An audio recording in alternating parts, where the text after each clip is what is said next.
이제 이스라엘 백성들은 가나안 땅 중심부인 실로에 와 있습니다. 그리고 그들은 마침내 그곳에서 성막을 세웁니다. 그들이 실로에 성막을 세웠다는 것은 하나님만을 예배하고 그들의 삶의 중심이 하나님이심을 증거하는 것입니다. 이스라엘 백성들은 하나님만을 예배하고 하나님 중심으로 살기로 부르신 백성들이었습니다. 우리 또한 우리를 하나님이 택하시고 부르심은 하나님을 예배하는 백성으로 또 하나님 중심으로 사는 자들로 부르셨기 때문입니다. 오늘 하루도 하나님만을 예배하고 하나님 중심으로 사시는 여러분들 되시기를 바랍니다.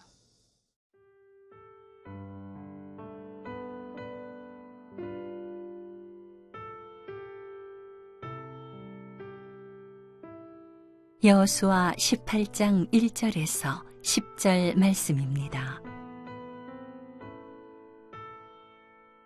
이스라엘 자손의 온 회중이 실로에 모여서 거기에 회막을 세웠으며 그 땅은 그들 앞에서 돌아와 정복되었더라.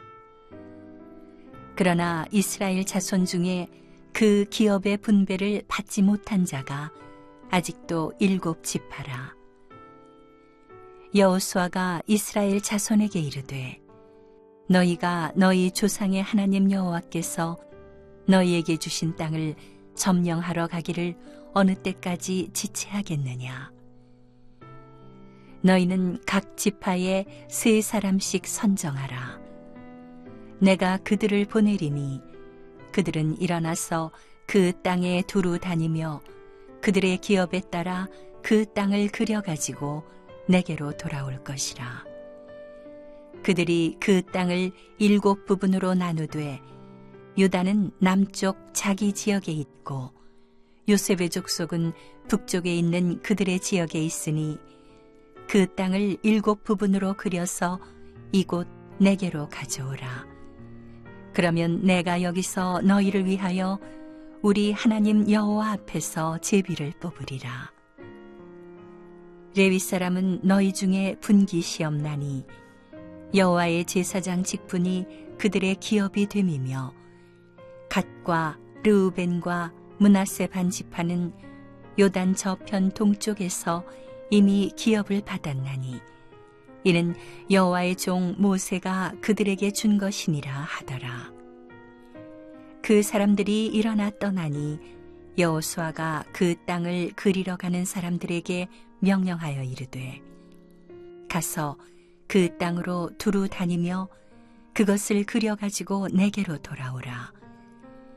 내가 여기 실로의 여호와 앞에서 너희를 위하여 제비를 뽑으리라 하니 그 사람들이 가서 그 땅으로 두루 다니며 성읍들을 따라서 7부분으로 책에 그려서 실로 진영에 돌아와 여호수아에게 나오니 여호수아가 그들을 위하여 실로의 여호와 앞에서 제비를 뽑고 그가 거기서 이스라엘 자손의 분파대로 그 땅을 분배하였더라.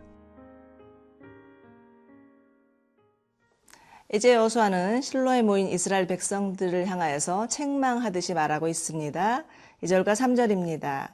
그러나 이스라엘 자손 중에 그 기업의 분배를 받지 못한 자가 아직도 7지파라. 여호수아가 이스라엘 자손에게 이르되 너희가 너희 조상의 하나님 여호와께서 너희에게 주신 땅을 점령하러 가기를 어느 때까지 지체하겠느냐. 이스라엘 지파들은 이제 요단강 서편을 차지하고 요단강을 건너고 여리고를 함락하고 정말 가나안 땅의 중심부를 차지하면서 이제 여기까지 와 있습니다. 이들의 전력은 하늘을 찌를 듯 기세가 등등합니다. 그러나 그럼에도 그들이 차지해야 될 땅들이 남아 있습니다. 그런데 오늘 말씀을 읽어보면 이들이 어느새 나태해져 있는 것을 볼 수가 있습니다. 나머지 땅을 점령하기 위한 열의가 식어버린 듯 합니다. 그런데 말씀 가운데 참으로 그 7지파, 기업을 받아야 될 7지파들 안에 불만이 도사리고 있는 것은 아닌가 싶습니다. 왜냐하면 이미 유다 지파와 에브라임 지파, 므낫세 지파들이 가나안 중심부의 땅을 분배받았기 때문이죠. 이들은 어쩌면 나머지 땅은 변방의 땅이고 짜투리 땅이고 그 땅을 받아서 무엇을 하나 이런 마음이 있었을지도 모릅니다. 그래서 이들은 기업을 분배받는 일에 소극적인 태도를 취합니다. 여기서 지체하다에 해당하는 히브리어 라따는 느슨하게 풀어졌다라는 의미입니다.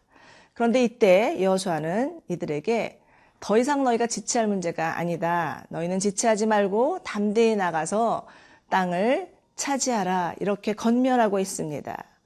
여러분, 우리의 삶 가운데서도 보면 위기가 있고 어려움이 있을 때는 하나님 앞에 전심전력으로 매달리게 됩니다. 새벽 기도하고 날마다 하나님 말씀 붙들고 그렇게 나아가다가 또 우리의 삶이 좀 편안해지고 또 안정감이 찾아오면 또 영적인 나태함이 생길 때가 있습니다. 그런데 우리가 정말 경계해야 될 것은 영적인 게으름입니다. 사람은요, 가만 놔두면 자동적으로 육신을 따라가게 되어 있습니다. 또 놀고 먹고 쉬는 것은 우리의 의지를 필요 없어도 할 수 있습니다. 저절로 되는 일입니다. 그러나 말씀 보고 기도하고 또 큐티 하는 일들은 우리 마음에 결단하지 않으면 되어지지 않는 것을 볼 수가 있습니다. 디모데전서 4장 7절에는 이렇게 말하고 있습니다.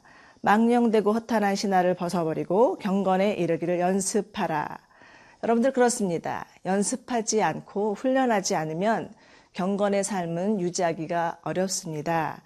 요즘 리오 올림픽으로 인해서 전 세계가 화끈 달아올라 있습니다. 얼마나 많은 운동선수들이 이날을 위하여서 정말 4년 동안 5년 동안 보이지 않는 곳에서 열심히 연습하고 메달을 얻기 위해서 달려가고 있는지 모릅니다. 때로는 우리의 또 신앙의 삶도 운동선수가 시합을 하는 것처럼 꾸준히 훈련하고 연습하지 않으면 성장이 있을 수 없습니다.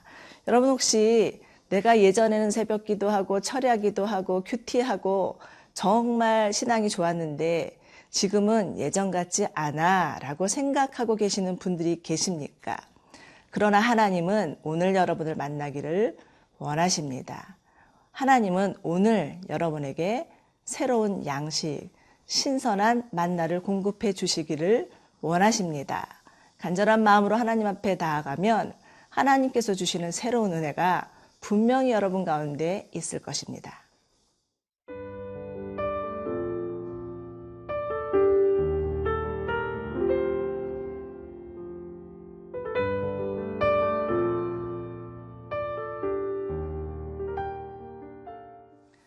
이제 여호수아는 7지파에게 세 사람씩 그 지도자를 뽑고 땅을 조사하게 한 후에 지도를 그려오라고 합니다. 그리고 다시 제비를 뽑아 땅을 분배하겠다고 합니다.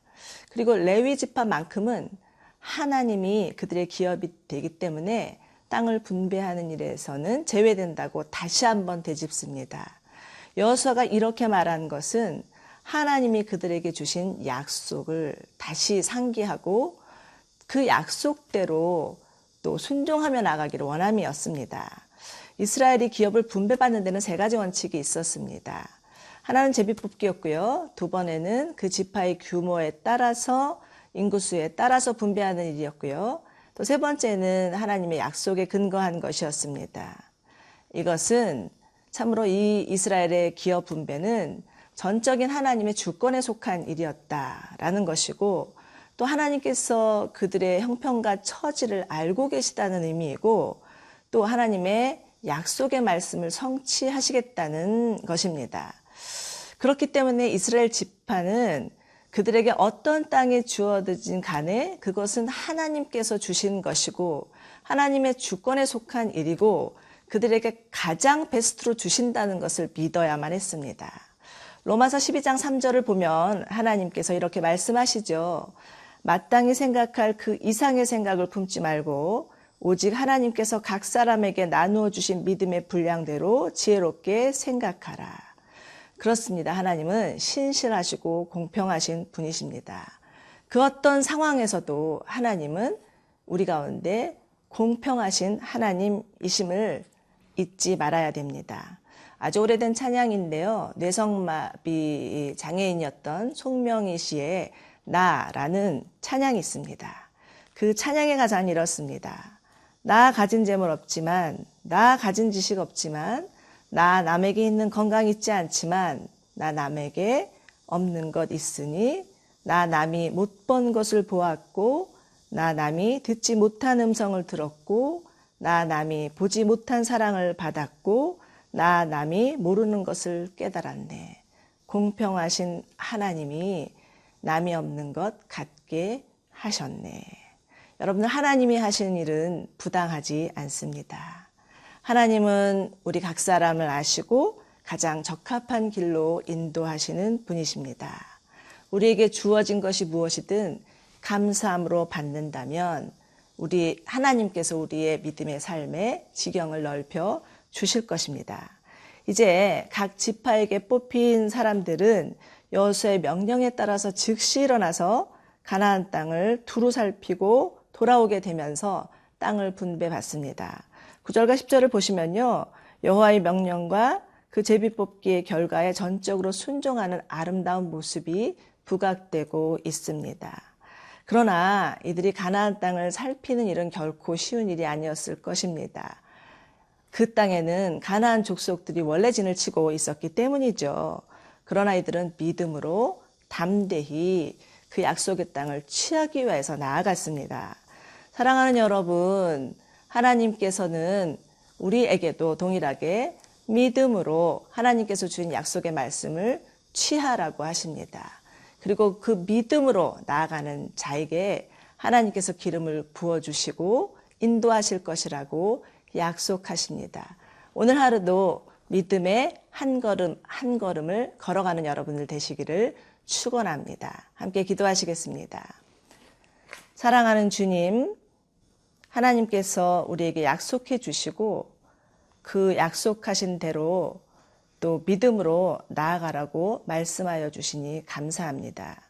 믿음은 바라는 것의 실상이요 보지 못하는 것의 증거라고 하였는데 하나님이 원하시고 바라시는 것을 믿음의 사람들을 통하여서 이루어갔을 것을 믿습니다. 저희 또한 믿음으로 걸어가는 자들 되게 하여 주시옵소서. 예수님 이름으로 기도드립니다. 아멘.